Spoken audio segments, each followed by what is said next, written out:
I tried looking for it, and that's Danielle Gomez, right?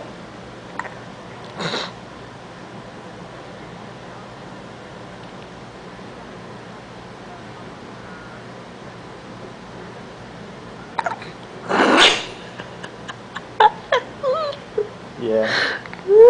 Okay, let me see.